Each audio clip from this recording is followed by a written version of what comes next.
नमस्कार। मौसम चलावा चैनल पर आपका स्वागत है। बात करेंगे राजस्थान के मौसम के बारे में, जिसमें आपको जानकारी देंगे कि अगले 24 घंटों के दौरान कैसा रहेगा मौसम। वर्तमान मौसमी प्रणालियों पर नज़र डालते हुए आगे की बात करेंगे। तो सबसे पहले देखते हैं क्या क्या मौसमी प्रणालियाँ बनी हुई हैं। वर्तमान में देखें तो एक मुख्य प्रणाली इस समय बंगाल की खाड़ी के दक्षिण पूर्वी इलाकों के आसपास एक निम्न दबाव के रूप में है और श्रीलंका के दक्षिण में एक चक्रवाती हवा का क्षेत्र है, जिसके भी आगे बढ़ते हुए निम्न दबाव फिर आगे डिप्रेशन बनने की संभावना रहेगी अरब सागर के दक्षिण पूर्व में, जबकि दक्षिणी अरब सागर पर एक चक्रवाती सिस्टम बना हुआ है और श्रीलंका से लेकर दक्षिण भारत के आसपास से होते हुए उत्तरी हिंद महासागर के क्षेत्रों तक ITCZ का दायरा बना हुआ है, जो धीरे धीरे दक्षिण की ओर सरक रहा है। पूर्वी मध्य भारत के आसपास एक उच्च दबाव की गतिविधियों का क्षेत्र है, जैसा कि आप देख सकते हैं H के रूप में दिखाया गया है। एक हल्का WD का प्रभाव अब आगे निकलता हुआ दिखाई दे रहा है। सर्कुलेशन की स्थिति यहाँ पर पंजाब हरियाणा के मिले जुले उत्तरी भागों के करीब, हिमाचल से और उत्तराखंड से सटे हुए दक्षिणी क्षेत्रों के आसपास स्थिति है, जो कि मध्यम ऊंचाई पर है। ऊपरी सर्कुलेशन के रूप में एक ऊपरी सर्कुलेशन की स्थिति दक्षिण पश्चिमी राजस्थान और उत्तरी गुजरात के आसपास के क्षेत्रों पर देखने को मिल रही है, जिसके दक्षिण पश्चिमी झुकाव के साथ उत्तरी अरब सागर के आसपास दक्षिणी पाकिस्तान के आसपास पहुंचने की संभावना रहेगी। वर्तमान में देखें तो बारिश की गतिविधियों का दौर दक्षिण भारत के राज्यों में और पूर्वोत्तर राज्यों की ओर खंड वर्षा के रूप में रहेगा। आगामी दिनों में बंगाल की खाड़ी में एक तूफान बनने की संभावना है, जिसका ट्रैक उत्तर पश्चिम पश्चिम दिशा की ओर बढ़ते हुए आंध्र प्रदेश और उड़ीसा के तटीय किनारों की ओर आगे बढ़ने की संभावना है, जो कि 1-2 दिसंबर के आसपास इसके आंध्र प्रदेश उड़ीसा के तटीय किनारों के पास पहुंचकर भारत के जो तटीय किनारे हैं बंगाल की खाड़ी से सटे हुए, इनसे टकराने की संभावना, साथ ही भीषण वर्षा की गतिविधियां देखे जाने की संभावना रहेगी। दिसंबर के पहले सप्ताह के दौरान और नवंबर के अंतिम दिनों के दौरान कई जगहों पर मौसमी बदलाव भी देखा जाएगा, जिसमें देखें तो राजस्थान तक भी मौसमी बदलाव और न्यूनतम तापमान में बढ़ोतरी देखी जाएगी। जहां न्यूनतम तापमान अब 8-9 डिग्री से लेकर लगभग 10-11 डिग्री के बीच में है, वहां तापमान बढ़कर 15-16 से लेकर 20-22 डिग्री के मध्य तक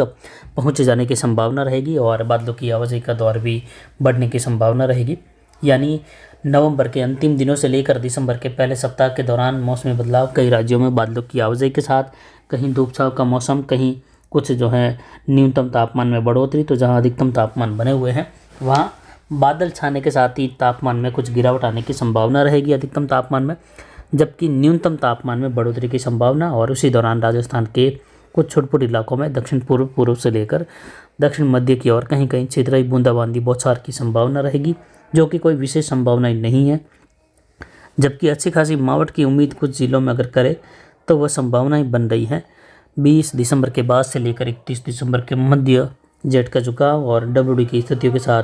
वर्षा की संभावना रहेगी, जिस पर जानकारी आगे देते रहेंगे। और कुछ किसानों की ये भी मांगी गई जानकारी थी कि क्या स्थितियाँ रह सकती है मावठ की दिसंबर के दौरान। तो दिसंबर के अंतिम दिनों में, अंतिम सप्ताह में मावठ की संभावना है, यानी जो दूसरा पखवाड़ा रहेगा दिसंबर का, उसमें वर्षा की संभावना रहेगी। उसकी जानकारी हमने पहले भी दी है। वहीं अधिकतम तापमान में गिरावट देखी गई है अच्छी खासी पिछले 24 घंटों के दौरान। और इस सीजन में देखें तो अरावली रेंज के क्षेत्रों में सबसे कम न्यूनतम तापमान जो है, जिस समय नवंबर की शुरुआत में वर्षा की गतिविधियां हुई थी, उस समय 27-28 डिग्री के आसपास दिन का तापमान दर्ज किया गया था, जो कि अधिकतम तापमान के रूप में था। और अब देखें तो उसके बाद जो है तापमान लगातार 35-36 कभी 37 डिग्री के आसपास बने हुए थे, लेकिन अब जाकर जो है नवंबर के जैसे जैसे अंतिम दिनों की ओर बढ़ रहे हैं, तो लगभग 3 सप्ताह बाद, 2 से 3 सप्ताह के बाद शुष्क मौसम की स्थिति और अब तापमान में गिरावट अधिकतम तापमान के रूप में देखी जा रही है, जो कि 33.80 डिग्री सेल्सियस,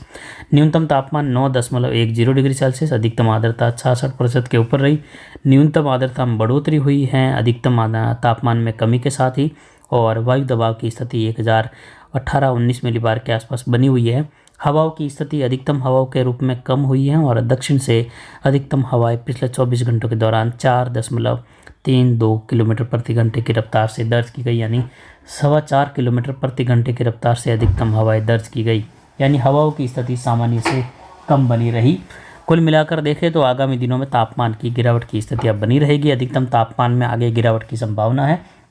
और उम्मीद है अगले 3-4 दिनों के बाद जैसे जैसे कुछ हल्के बादलों की आवाजाही का दौर राजस्थान के क्षेत्र में कहीं कहीं बनने लगेगा, तब जो है अरावली रेंज के क्षेत्रों में अधिकतम तापमान जो 33 डिग्री के आसपास ऊपर बना हुआ है,